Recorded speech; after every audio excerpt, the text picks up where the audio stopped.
예, 정책위 수석부의장 김성재 후보님입니다. 제 59차 정책 조정회를 시작하도록 하겠습니다. 먼저 이종걸 원내대표님의 말씀이 있겠습니다. 대통령 입맛 맞추기에 유능한 요리사 검사인 김수남 검찰총장 후보에 대해서 말씀드리겠습니다. 잠시 뒤 10시부터 김수남 검찰총장 후보자 인사청문회가 열립니다. 이번 김 후보자 이력에서 다른 후보들보다 두드러진 정치적 중립성 위반의 흔적들이 발견됐습니다. 공안검사보다 더한 수사 전문 검사였습니다. 인터넷 논객 미네르바 허위사실 유포 수사, 국정원 댓글 여직원 수사, 남북 정상회담 회의록 유출 수사, 정윤회 국정 개입 문건 유출 수사, 상케이 갓도지국장 수사, 다 머릿속에 조금씩은 남아있는 내용들이 어떻게 된 것입니까? 손댄 사건마다 부실, 과잉, 충성 수사 논란이 일었던 사건들입니다. 권력 입맛에 맞는 풀코스 수사 요리를 선보인 요리사 같았습니다. 인사서열이 엄격한 검찰 조직에서 총장 후보로는 흘러간 물, 꺼진 불이었던 김 후보자가 역주행할 수 있었던 비결이 대통령 입맛 맞추기에 가장 유능했기 때문 아닌가 의심됩니다. 박근혜 정권은 김 후보자를 포함해서 사정 라인에 TK 만리장성을 쌓았습니다.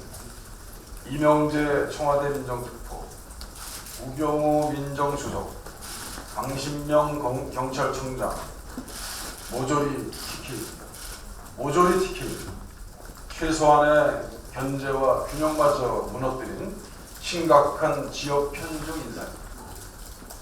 만리장성으로도 진나라 쇠락을 피하지 못했던 것처럼 TK 만리장성으로는 종이성입니다. 대통령의 레임덕을 본 듯 봅니다. 이들이 아마 레임덕을 만들어 나갈 것입니다.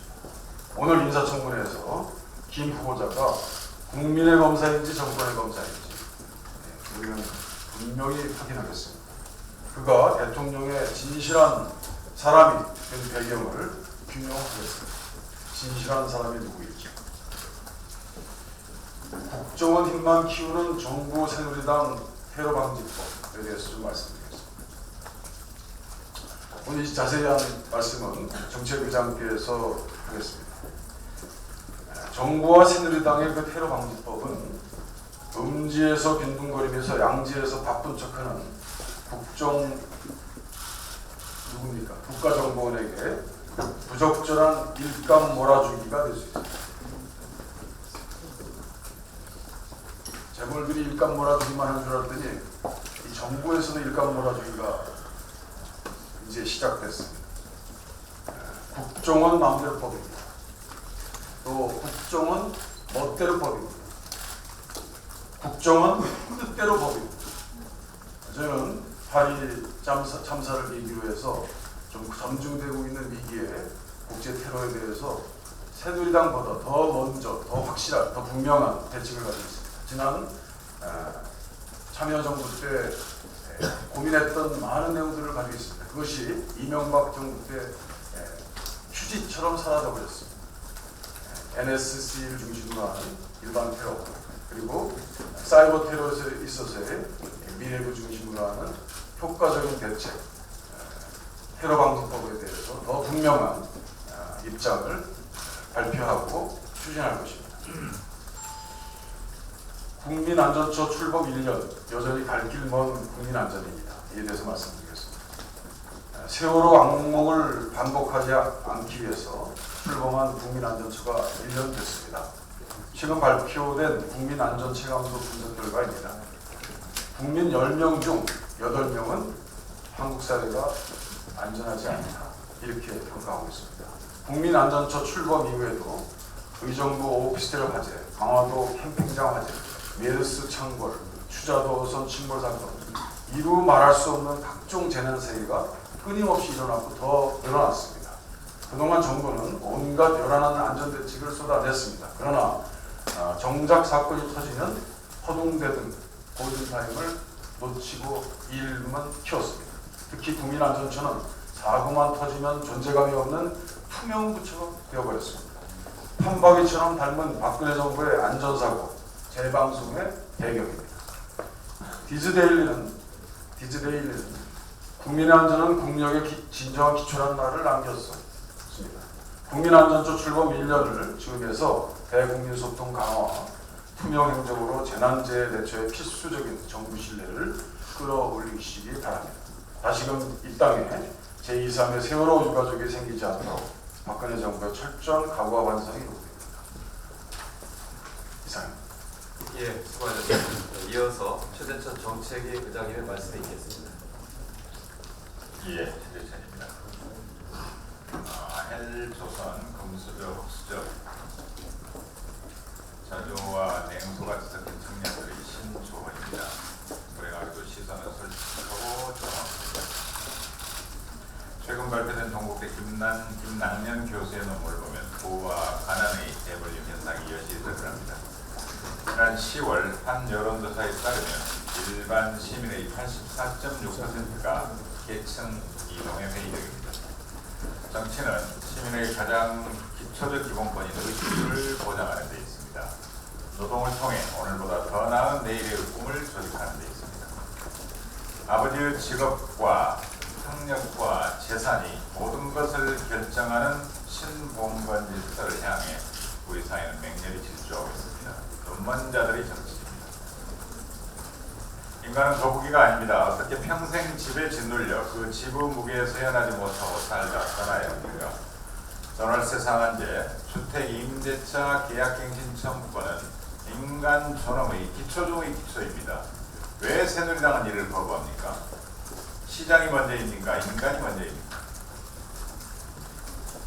청년 일자리 창출 문제는 막대한 사내 유보금을 쌓아놓고도 상속에만 눈이 멀어 투자를 게을리하지 않는 재벌 대기업들의 독점력, 이를 방관하는 행정부의 무능과 정책 실패에서 비롯됩니다. 그런데도 임금 피크제만 내세워 노동자들을 공격하는 식입니다. 새누리당 왜 청년 고용 의무 할당제 상향 조정을 거부합니까?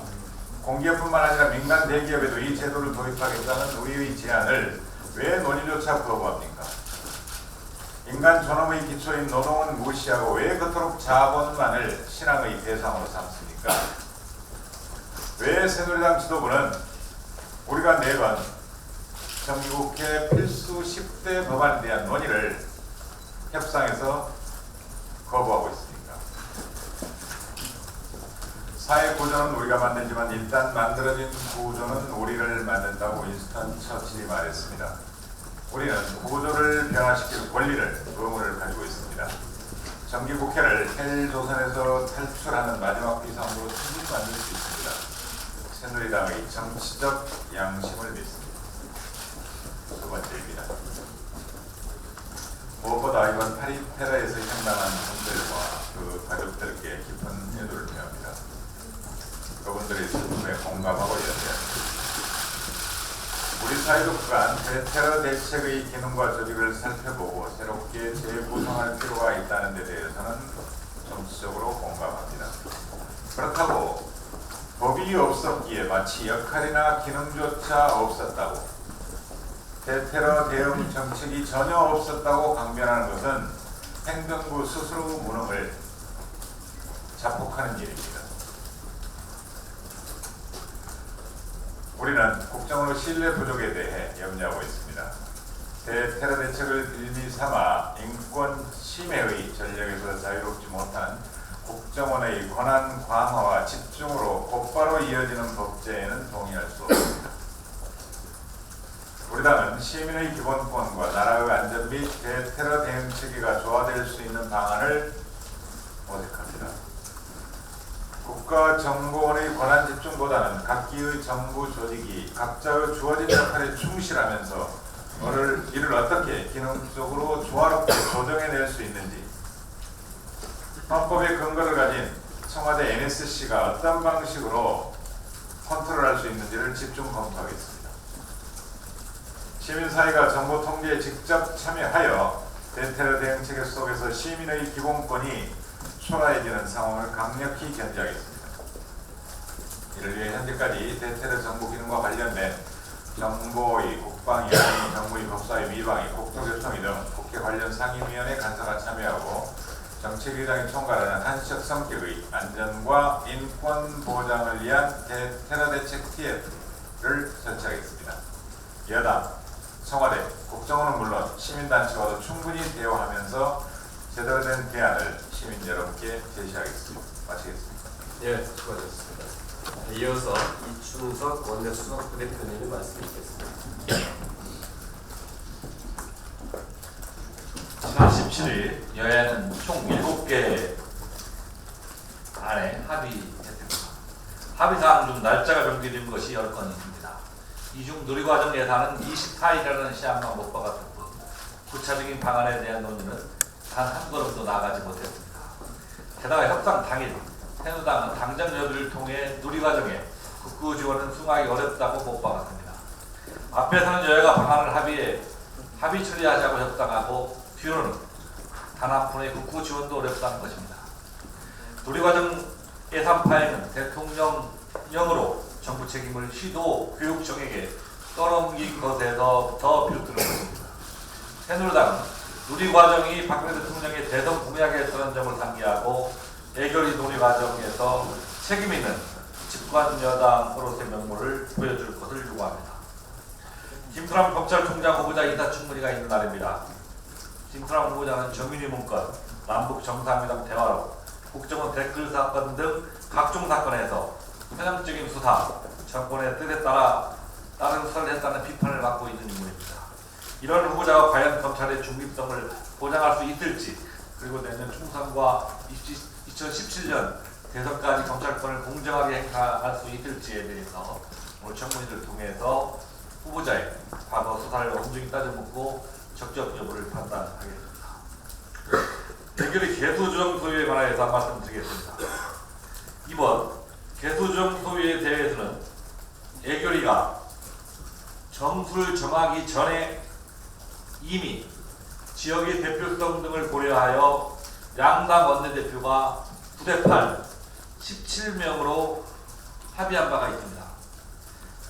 그런데 어쩐 이유인지는 잘 모르겠습니다. 근데 애결이가 이 여야 원내대표 간 합의를 깨고 8대7 15명으로 의결을 했습니다. 이러한 애결의 결정은 여야 원내대표 간의 합의를 깬 것이 분명합니다.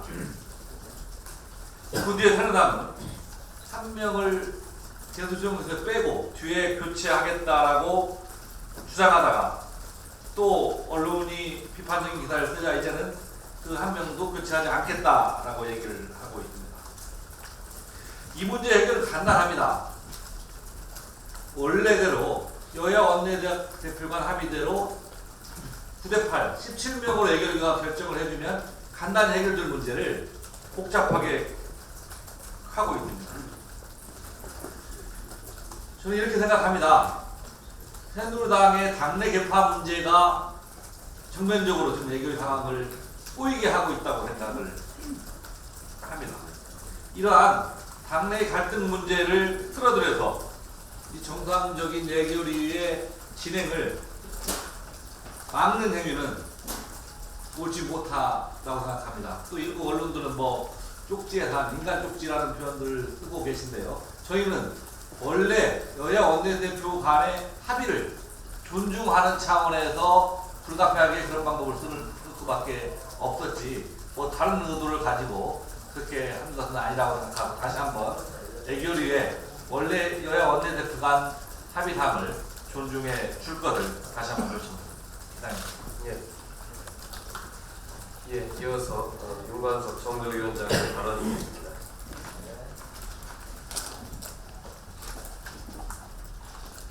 예. 교육부가 역사교과서 국정화의 전 과정에 걸쳐서 장기간 보였던 모습은 불법과 유혹과 꼼수와 거짓과 오만과 독선, 일방통행식의 추진이었을 뿐입니다. 오로지 대통령 하나만 바라보고 가는 부처임을 명백히 드러냈는데 또 하나 놀라운 사실이 오늘 어제 언론을 통해서 밝혀지고 있습니다. 교육부는 그 국정화 고시를 하면서 고시 기간 동안에 의견을 수렴해서 그 의견을 반영하겠다고 밝힌 바가 있습니다. 하지만 수십만 건의 반대 시민들의 서명과 의견 전달은 완전히 무시하고 5일로 예정했던 것을 3일로 앞당겨서 확정 예고한 바가 있습니다. 고시한 바가 있습니다. 반면에 찬성 의견서를 서명지를 조작하고 동원했던 의혹이 속속 드러난 것입니다. 언론 보도에 의하면은 이틀 전에 인쇄업체의 이야기에 의하면 국정화 찬성 서류가 대거 인쇄 주문이 들어왔고 밤새 인쇄가 되어서 세종시까지 원스톱으로 배달됐다고 합니다. 과거에 대선 자금, 정치 자금을 찻대기 했다는 의혹이 있었습니다. 이제는 역사교과서 국정화를 갖다가 찬성하는 여론을 조작하는 찻대기 의혹이 강하게 제기되고 있는 것입니다. 도대체 누가 주도한 것입니까? 현재 밝혀진 보도에 의하면 새누리당의 역사교과서 개선특위 간사와 함께 국정화 지지 세미나를 했던 올역사라는 올바른 역사교과서 국민동 본부라는 올역사라는 단체에서 이런 주문이 돼서 현재 찬성 의견이 대거 세종시에까지 트럭으로 전달됐다고 보도가 되고 있는 상태입니다. 심지어는 교육부 관계자는 세종시에 이런 찬성 의견이 도착하기 직전에 문자를 돌려서 국정화 찬성 20만 부가 온다 이런 문자까지 돌렸다고 보도가 되니 참으로 개탄스럽기 그지없는 상태입니다. 이런 국정화 찬성 여론 조작을 위한 찻대기 원수업 배달 문제에 대해서 저희는 이미 제안한 바가 있습니다. 야당 의원과 여당 의원이 함께 교육문화 상임위원들이 이 국정화 의견에 대한 반대 의견과 찬성 의견 모두를 갖다가 서명지 함께 똑같이 열람하자는 제안을 한 바가 있습니다. 현재 새누리당에서는 이것은 개인정보 유출 위험이다. 교육부 관계자는 교육부 쪽에서 개인정보를 보호하기 위함이다라고 거절하고 있습니다만 그런 부분은 얼마든지 저희가 유출되지 않는 속에서 할 수 있는 방법이 있다고 생각합니다. 지금이라도 이 문제에 대해서 진실을 밝히기 위해서 국정화 찬반 의견서의 서명지를 여야 의원이 함께 세종시에 가서 공동으로 열람해서 진위를 밝히는 것이 절실하게 필요하다고 강조합니다. 국정화 찬성 여론조작을 위한 찻대기 의혹에 대해서 교육부는 확실하게 입장을 진실을 밝힐 것을 강력히 촉구합니다. 예. 서둘러서 정부가 국정교과서 고시 강행일을 이틀을 앞당긴 이유가 여기에 있었군요.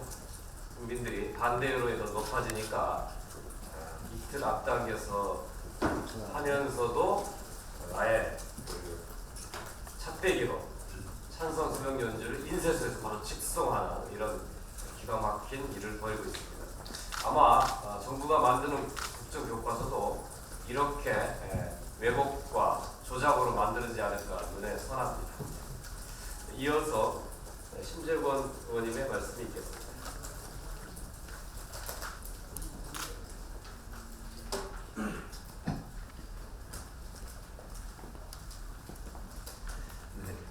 외교통일위원회 간사 심재권 의원입니다. 정부와 새누리당의 위안부 피해자 추모의 날 지정을 촉구합니다. 외교부에 이어 새누리당까지 외교통일위원회에 상정된 유엔의 일제와 일본군 위안부 피해자 추모의 날 지정 촉구 결의안과 여성가족위원회에 상정된 일본군 위안부 피해자 기밀 제정에 반대하고 나섰습니다. 위안부 문제 해결에 대해 한일 양국간 논의가 진행 중인 만큼 이를 지켜보자고 한답니다. 참으로 어처구니가 없습니다. 최근 아베 총리는 박근혜 대통령과의 정상회담을 통해서 위안부 문제를 타결하기 위한 협의를 가속화하겠다고 했지만 귀국 후에는 1965년 한일 청구권 협정에 따라 위안부 문제는 완전하고 최종적으로 해결됐다는 기존 입장을 다시 되풀이하고 있습니다. 일본 정부는 위안부 소녀상 철거까지 요청했습니다. 나아가 아베 정부는 위안부 문제에 이어 도쿄 전범 재판까지도 재검증하겠다는 입장을 밝히고 있습니다.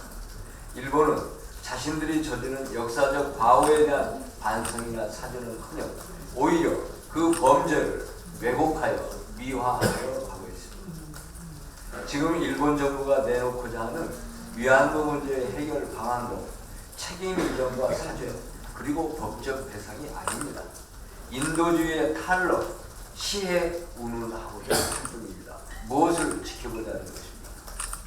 이러한 일본의 태도를 바로잡는 하나가 국내외적인 위안부 추모의 날을 지정하고 전 세계인이 위안부 문제와 관련된 역사적 사실을 올바르게 인식할 수 있는 계기를 만드는 일입니다. 이는 앞으로 일본 정부가 위안부 문제에 대해 사죄하고 배상한다고 하더라도 필요한 일입니다. 다시는 세계 어느 곳에서도 국가 공권력이 점령지 여성들을 성노예로 만드는 단일론적인 범죄를 되풀이하지 못하도록 후대에 경계하기 위해서입니다. 지금 우리 정부와 새누리당은 일본의 눈치를 보느라 국제적인 위안부 추모의 날은 물론 국내적인 위안부 추모의 날 지정조차도 반대하고 있습니다. 참으로 한심스럽고 개탄스러운 일입니다. 다시 한번 정부와 새누리당이 촉구합니다. 정부와 새누리당이 진정으로 일본 정부의 책임 인정과 사죄 그리고 법적 배상 등을 이끌어내고 이를 통해 위안부 피해자들의 명예를 회복하고자 한다면 그리고 일본 정부가 더 이상 터무니없는 주장으로 역사적 사실을 왜곡할 수 없도록 하고자 한다면 국내외적인 위안부 추모의 날 지정부터 적극 나서야 할 것입니다. 이상입니다.